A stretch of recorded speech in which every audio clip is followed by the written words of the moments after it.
হাসি সুন্দর হাসতে জানলে, কথা সুন্দর বলতে জানলে, মন সুন্দর খুশি থাকলে, আর জীবন সুন্দর ঈশ্বরকে মনে রাখলে। বেঈমান কখনো অনুতপ্ত হয় না, স্বার্থপর কখনো কৃতজ্ঞতা স্বীকার করে না, আর সুবিধাবাদী কখনো কারোর আপন হয় না।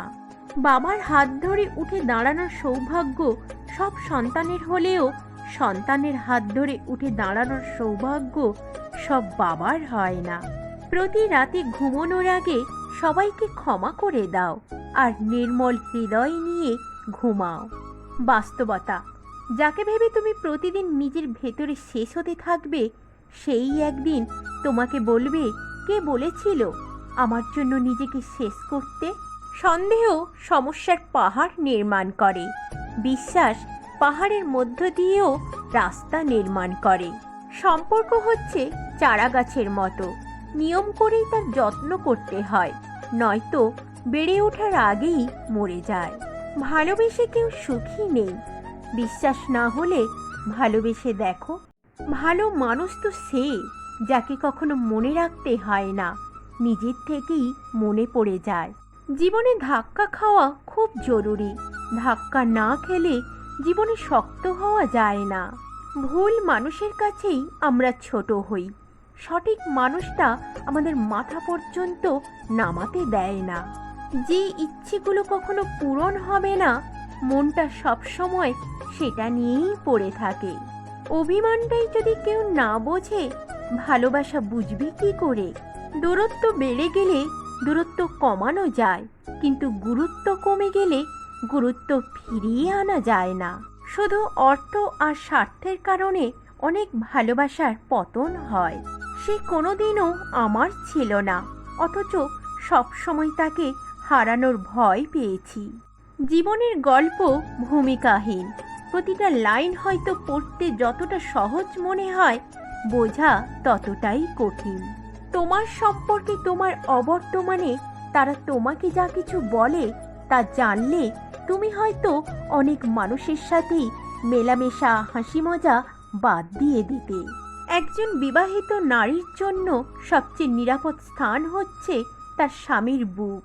স্বামী যদি আগলে রাখে, শত প্রতিকূল অবস্থায়ও স্ত্রী ভালো থাকে। জীবনে ভালো থাকতে পিছুটান সব পিছনে ফেলে হাঁটা দিতে হয়। যত বেশি পিছুটান, তত বেশি জীবন তিক্ত। যারা বেশি চিন্তা করে তাদের সবচেয়ে বড় রোগ হলো সুখী না হওয়া। চিন্তা মানুষকে এমন বানিয়ে দেয়, না দেয় ভালো থাকতে, না দেয় ভুলে থাকতে।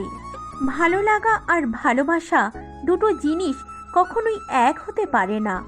ভালো লাগা আর ভালোবাসা দুটোই আলাদা।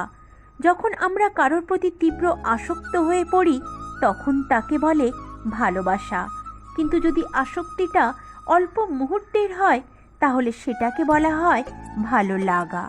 যারা অল্পতেই কেঁদে ফেলে, তারা মানুষ হিসেবে খুব নরম মনের হয়। আর সত্যি কি জানো, তারাই জীবনে বেশি কষ্ট পায়। নিজের সমস্যাগুলোর কথা মানুষকে নয়, ওপরওয়ালার কাছে বলো, তিনি গোপনে শুনে গোপনেই তার সমাধান করে দেবে।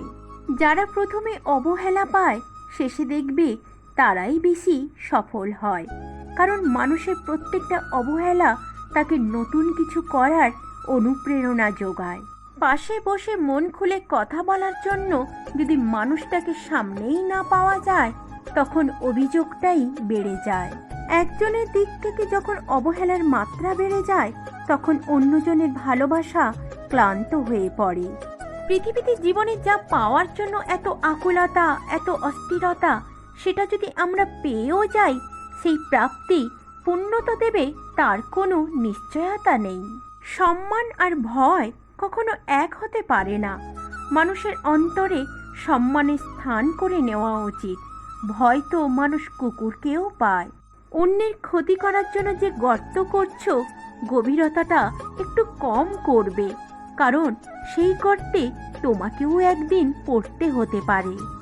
মানুষটাকে ভালো লাগলো আর বলে দিলাম ভালোবাসি, অথচ এসবের দায়িত্ব আমার নাকি বলে এড়িয়ে গেলে ভালোবাসতে তুমি ব্যর্থ। আর অবশ্যই ইচ্ছেটা উভয় দিক থেকে থাকা আবশ্যক। একক ইচ্ছায় একটা সুন্দর সম্পর্ক কখনোই গড়ে ওঠে না। ভালোবাসতে হলে প্রিয় মানুষটার প্রতি ধৈর্য, সহমর্মিতা, বিশ্বাস, শ্রদ্ধার একটা সুন্দর মালা রচনা করা দরকার, যা তুমি অনায়াসে পরিয়ে দিতে পারবে। আর এসবের সাথে যেটা অন্যতম গুরুত্বপূর্ণ তা হলো দায়িত্ব নেওয়া, মানুষটাকে ভালো রাখার দায়িত্ব। ভালোবাসতে হলে কিছু সংকল্প রাখা দরকার। প্রিয় মানুষটাকে যে কোনো পরিস্থিতিতে ছেড়ে না দেওয়ার সংকল্প। ভালোবাসতে হলে এক বুক সাহস দরকার। যদি সেটা তোমার না থাকে তাহলে ভালোবাসার মতো দীর্ঘ পথে হাঁটতে যেও না। ভালো লাগা এমন এক জিনিস যা একবার শুরু হলে সব কিছুই ভালো লাগতে থাকে। যখন সত্যের সাথে অসত্যের লড়াই হয় তখন সত্য একা হয়ে যায়, অসত্যের বাহিনী হয় বিশাল, কারণ তার পিছনে মূর্খ, লোভী, স্বার্থপর ও বিশ্বাসঘাতকেরা থাকে। কেউ দুঃখ আড়াল করে সুখে থাকে, কেউ দুঃখ প্রকাশ করে সুখে থাকে, কেউ অবহেলা মুখ বুজে সহ্য করে, কেউ অবহেলার প্রতিদানে অবহেলা ফিরিয়ে দেয়, কেউ ভালোবেসে আগলে রাখে, কেউ ভালোবেসে কষ্টে রাখে।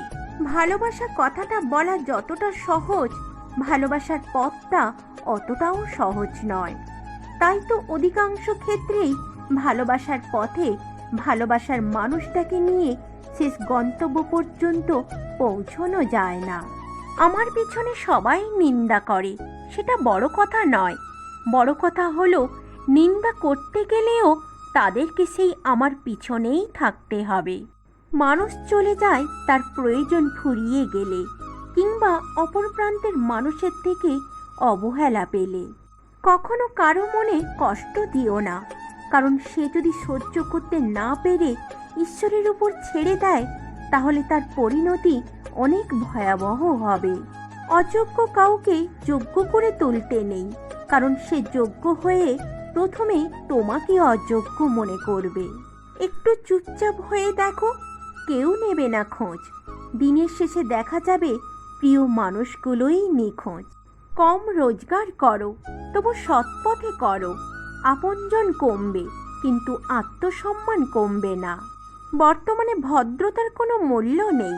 এখন ভদ্রতাকে সবাই দুর্বল ভাবে। সময় মানুষকে নতুন করে বাঁচতে শেখালেও সবকিছু ভুলতে শেখায় না, আর সবকিছু ভুলে যাওয়াটাও এত সহজ নয়। তোমাকে ডুবিয়ে দেওয়ার জন্য এমন লোক বসে আছে যাকে তুমি নিজেই একদিন সাঁতার শিখিয়েছিলে। মাঝে মাঝে খারাপ সময় জীবনের সেরা সময়ের পথ তৈরি করে দেয়। জীবনে বড় হতে গেলে কানে কম শুনতে হয়, মুখে কম বলতে হয়, শুধু কাজ করে যেতে হয় নীরবে। পরিশ্রম চেহারা নষ্ট করে দিতে পারে, তবে ভবিষ্যৎ সুন্দর করে দেয়। এটাই বাস্তবতা। একদিন যাদের ব্যবহার ও কথায় তুমি মুগ্ধ হবে, একটা সময়ে তাদের ব্যবহার ও কথা তোমার অন্তর ক্ষত বিক্ষত করে দেবে।